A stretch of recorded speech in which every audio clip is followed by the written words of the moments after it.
Hello, it's Tuesday, March 3rd. Welcome back. Thank you for joining us on Up to the Minute. I'm Dr. Andrea Bonner, Division Chair of Consumer Arts and Sciences, Center of Excellence, and here's more information on where you can find us. We're on Houston City College District Facebook page, not HCC, and YouTube. We're also on X, LinkedIn, and on HCC TV at noon, 5, and 10 p.m. Monday through Friday. For Tuesday, we will discuss the Museum of Fine Arts Houston Frida Kahlo exhibit on display right now. Assistant Curator Cindy Pena will join us to talk about the show and how it traces the artist's transformation from relative unknown to a global icon celebrated around the world. The exhibition also includes key contributions from the archives of the Documents Project directly from Mexico City that includes many of her own personal items such as clothes, jewelry, and archived material from her many homes. We will be with you in about 10 minutes, Cindy.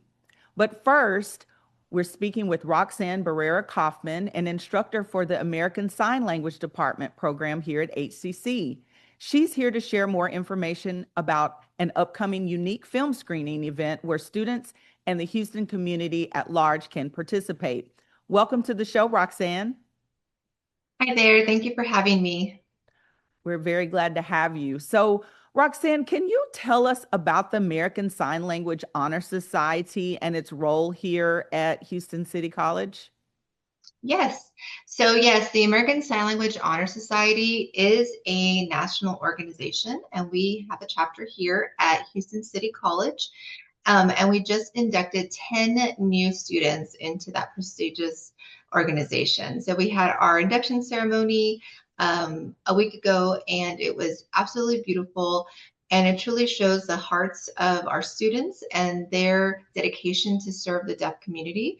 And so we recognize students who excel in American Sign Language as far as their skills. And our purpose is to serve the deaf community through community service. Well, congratulations to those 10 new inductees. That sounds like a great event that you all had to honor them. So, why do you feel that it's still important to advocate for the deaf or hard of hearing today? So, although we have made a lot of progress in as far as recognizing that American Sign Language is a true and foreign language, and recognizing that deaf people are equipped and able to do many things, there are still a lot of people that aren't aware of that.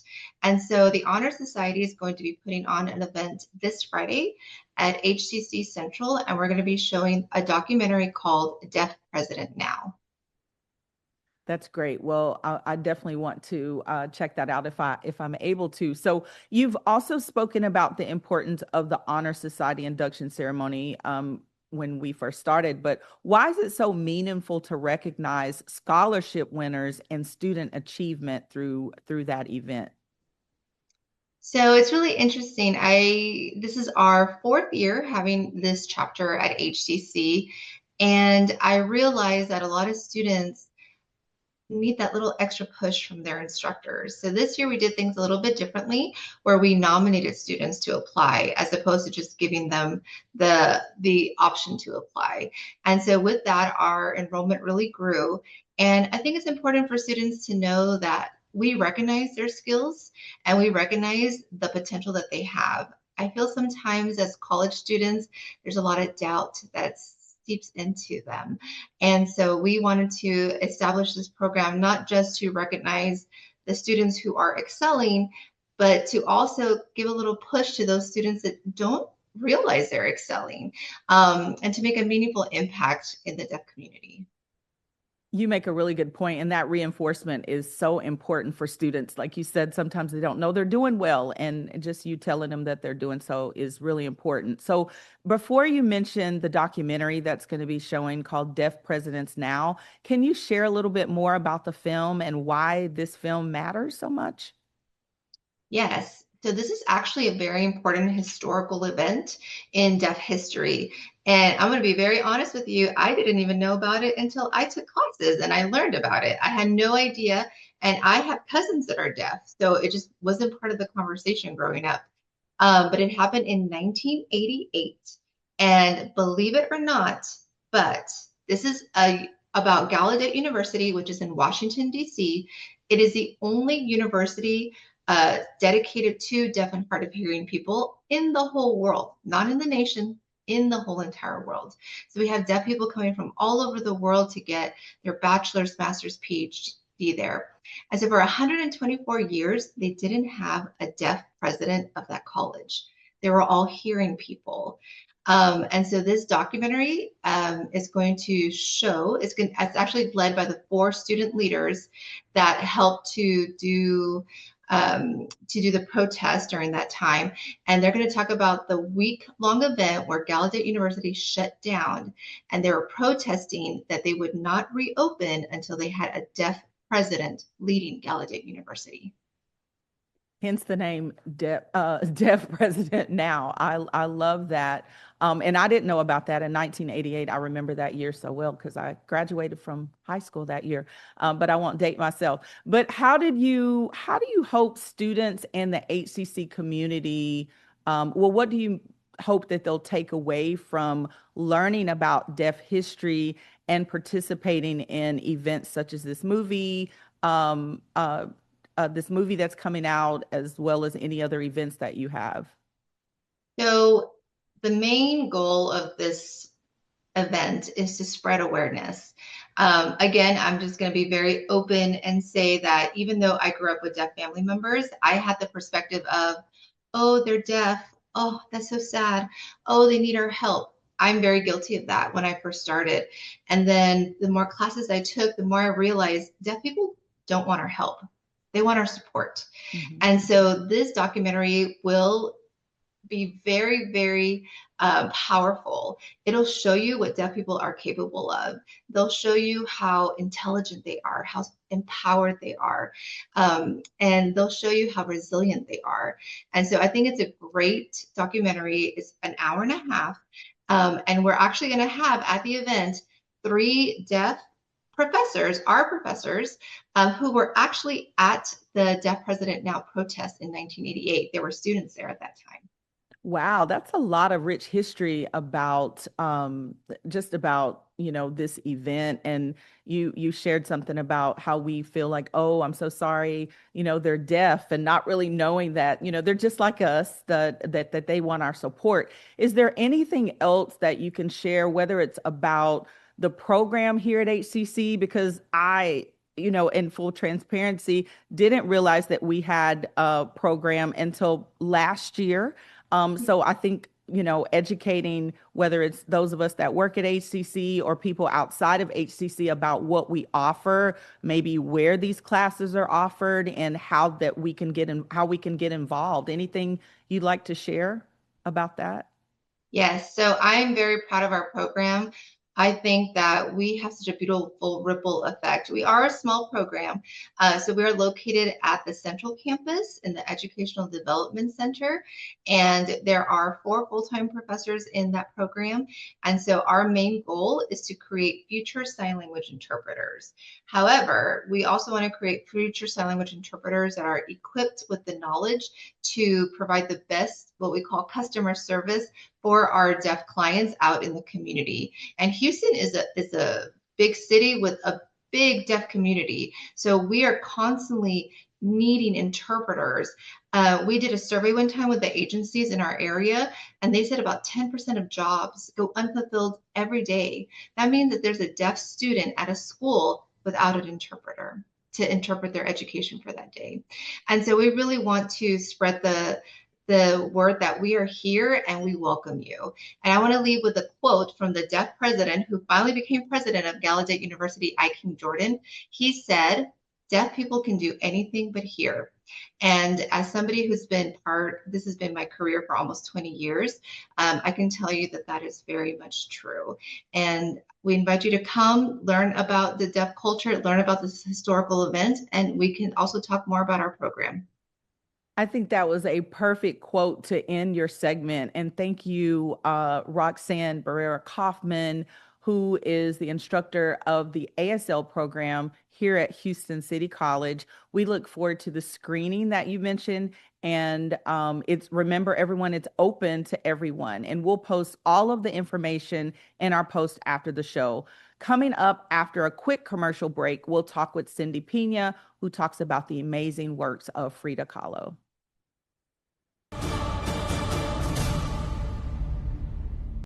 For over 50 years, HCC has been here for you. Affordable, accessible, focused on your success. This is your college, growing, evolving, expanding with you. More bachelor's degrees, stronger workforce training, online learning with global reach. A new name, the same mission, bigger vision. Houston City College, local focus, global reach. Register now at hccs.edu. Our individual voices are powerful, but not everything has a voice.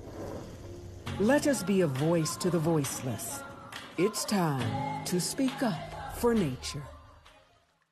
Poison Help is a free 24/7 hotline that answers all of your poison questions in over 100 languages. Hello? Poison Help? Hello? When poison happens, we're here for you. Just call Poison Help, 1-800-222-1222.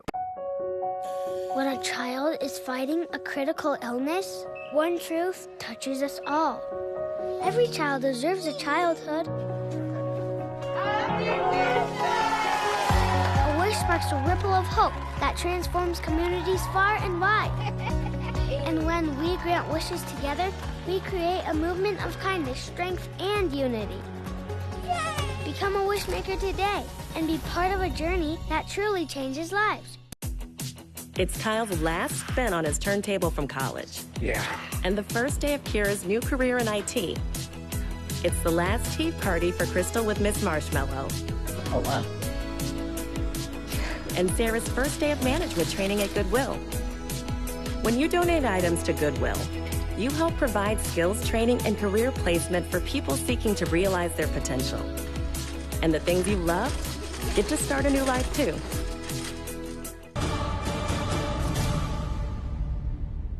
Welcome back. From her vivid self-portraits to her vibrant works of symbolism and expression, Frida Kahlo is one of the most recognizable artists to ever live.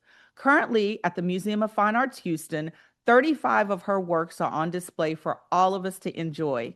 Cindy Pena is the assistant curator for the museum, joins us now to talk about Frida Kahlo's life and these amazing works in the exhibition. Cindy, again, is the assistant curator for Latin American and Latino art at Museum of Fine Arts Houston. Welcome, Cindy. Thank you so much for having me. Very glad to have you. So there is just so much to talk about when it comes to Frida. It's tough to know where to begin. So I guess a good starting point could be talking about how she began her career and some of her early works. Would you like to share that? Of course. As you say, her production is very complex, but I can start by sharing that she started very young. She started painting very young. She was 18 or 19 years old when she started producing her first paintings, and she continued basically for the rest of her life. She died, unfortunately, very young in 1954 after many illnesses and ailments after a very near fatal accident that she had precisely when she was 18. But nonetheless, she produced about 150 paintings. Most of those survive and are still located. They can still be located, but some of them have also disappeared or have been lost. But a little bit of what we show at the museum is that production, as you mentioned, about 35 of her paintings and drawings, mixed in with basically production of artists from all over the world that were inspired by her legacy. And so we show that interrelation between Frida's own work and also the many artists worldwide that she has inspired and influenced. I'm just so intrigued by Frida's work, and thank you for sharing a little bit of background about her. So we understand that there are on display also some items that were a part of the Documents Project from the International Centers for the Arts of America. Can you tell us about that project and about some of these items? Well, we have basically the International Center for the Arts of the Americas is the research wing or the research area of our department, the Latin American and Latino art department. And so with their support and with their research, we were able to produce the catalog for this exhibition. We've also been able to include a very robust bibliography in that catalog, as well as conduct some of the research for the original sources that are displayed there. But more, what you can see in the exhibition itself is actually works or letters and dresses, jewelry that you mentioned that are from Museo Frida Kahlo, which is Frida Kahlo's house museum in Mexico City. That's great. So since her passing in 1954, she has remained relative to today's time. So talk about her impact on both art and culture today. Well, she's just become a total global icon and phenomenon, right? We all know who she is. You can just say Frida and she will kind of pop into your mind. But she really has influenced a very wide variety of artists. We start in the exhibition reviewing how the Chicano movement, which is the Mexican American community that was based in the Bay Area above all, how they begin to really catapult her into kind of more mass media and cultural status, like a cultural icon status. But then the feminist artists also are inspired by her work and her courageous interpretation and portrayal of her own life. Then the No Mexicanistas, which are a group in Mexico City in the 1980s and 90s, also start producing works in dialogue with Frida's own exploration of identity and kind of questioning Mexican national culture. And then at the very end of the exhibition, we explore how artists, more contemporary artists, dealing with issues such as disability or LGBTQ issues are also influenced by her, and so producing works that are in conversation with Frida. So many people are inspired. Our fashion department, as you know, just came off of Fashion Fusion, and all of those young students, new artists were exposed to Frida. So they are too being inspired by her work as well. So do you, and I know it's kind of hard asking a curator this, do you have a favorite work of hers, and why is it your favorite work? I have many favorites. I would say a few that come to mind that we have in the exhibition are her very first self-portrait that we have at the entrance of the exhibition, which is a portrait from 1926 when she was 19 years old, and she is showing herself as a modern woman and someone that is very much part of the intellectual circle. That is a favorite, but also a work that she produces much later, 1938, after a period living in the United States, where she is combining many references. That painting is titled "My Dress Hangs There," and in it she tries to parse out or explain why she feels such ambivalent emotions towards the period that she spent living in the US. And it was very interesting, that period of her life, because she was living in New York at the moment of the Great Depression. So she saw the country in, turmoil and going through a very difficult period.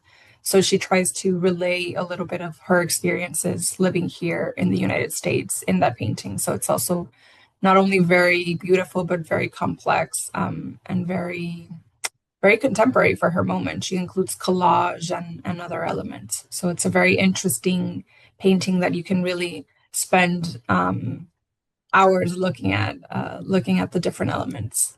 I like that you said she was very contemporary, obviously in her artwork, but just in who she was as a person for that time period. So, and I understand that there are a lot of several talks that are going on to discuss her impact on the art community and in general. So what have some of those conversations included?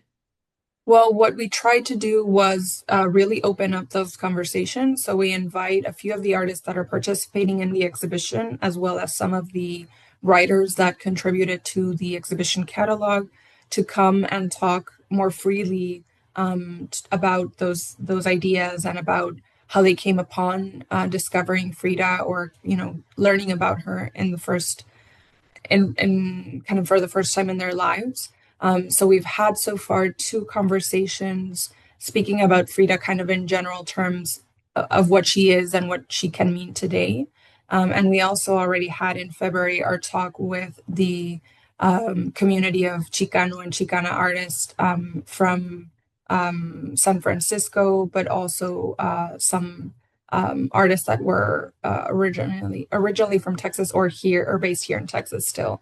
So those have already happened, but we will have later on in April 2 conversations with feminist artists exposing her their interpretation of Frida and how she's come to play a part in their production, and also exploring the phenomenon of Frida Mania, which is one section that we have in the exhibition that looks at all of the commercial products that exist now of Frida, because of course we've all seen t-shirts, mugs, tote bags, and everything else with Frida images on them. So that will also be coming up. But all of our programs are very active and very dynamic, and we have everything on our website for publics to come and experience and see. Thank you for sharing that. And lastly, as we're closing out, we've got spring break coming up. When can students stop by and check out the exhibition? The exhibition remains on view until May 17. We're open every day except Monday and Tuesday. All of the museum hours and parking instructions and all of that is up on our website and social media. And during spring break, we will actually have a special installation of lights on the kind of outside of the lawn of the building, where it's all going to look basically a bright blue. Great. Thank you so much, Cindy Pena, who's the Assistant Curator for Latin American and Latino Art at the Museum of Fine Arts Houston. We'll have your exhibition information in our post after the show. Coming up after a quick break, I will return with Save the Date announcements.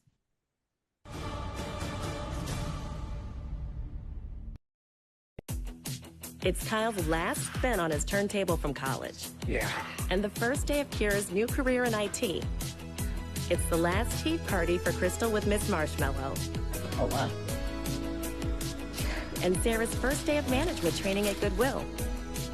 When you donate items to Goodwill, you help provide skills training and career placement for people seeking to realize their potential. And the things you love get to start a new life too.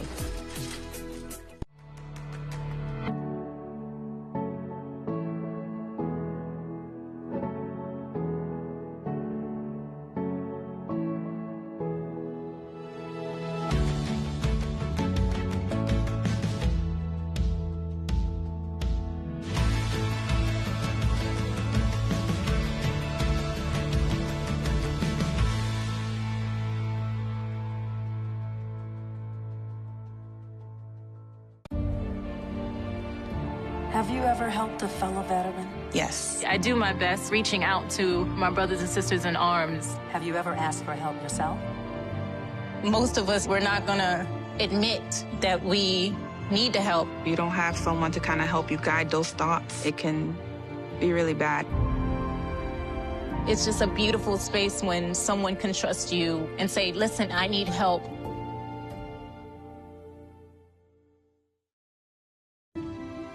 At St. Jude, we don't care who cures cancer, we just need to advance the cure.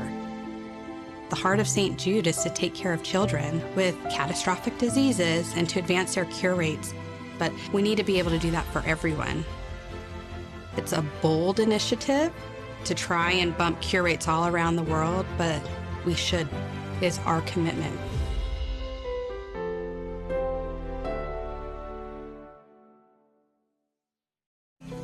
When he has cancer in his brain. It was like, why me? Why my child?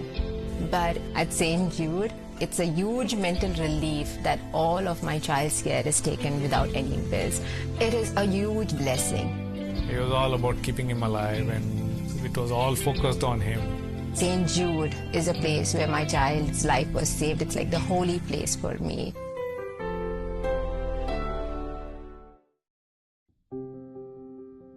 It's traumatizing when you have a sick child. Then you are tired, very, very tired.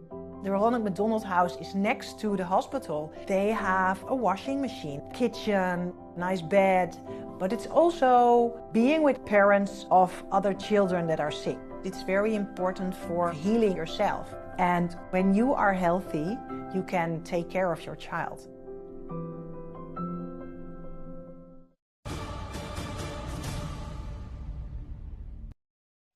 Welcome back. Here are some important news and notes we think you should know. The faculty exhibition by Jessica Kreutter. Jessica Kreutter is an artist whose work centers on themes of embodiment, memory, and transformation in the natural world. Her recent work, Collapse and Alchemy, reflects cycles of presence and return. It's going to be from March 8th at 9 a.m. to 6 p.m. And the location is the HCC Eastside Art Gallery at 6815 Rustic Street. The SGA General Assembly meeting happening today. The Student Government Association for meeting to discuss student suggestions and concerns regarding the Northeast College. The meeting is open to all students and faculty who want to participate. Again, it's March 3rd from 11 a.m. to noon at the HCC Northline campus at 8001 Fulton Street building. Free grocery market. Free grocery distribution is available this Thursday, March 5th from 9 to 11 a.m. for currently enrolled HCC students. The Food Scholarship Program is a partnership with the Houston Food Bank. No pre-registration is needed. Come early and at 9 a.m. before items run out. All items are subject to availability, and please bring your own reusable bags. It's going to be March 5th from 9 to 11 a.m. The location is at the HCC A-Leaf Bissonnette campus, 13803 Bissonnette Street, 77083. For Great Works Wednesday, we're focusing on heart health and the simple, practical steps we can all take to protect our hearts with guidance from the American Heart Association. Plus, Houston is gearing up for a powerful conference centered on empowerment and community impact, and we'll bring you an in-depth preview of what to expect and how you can be a part of it. Thank you for joining. See you next time.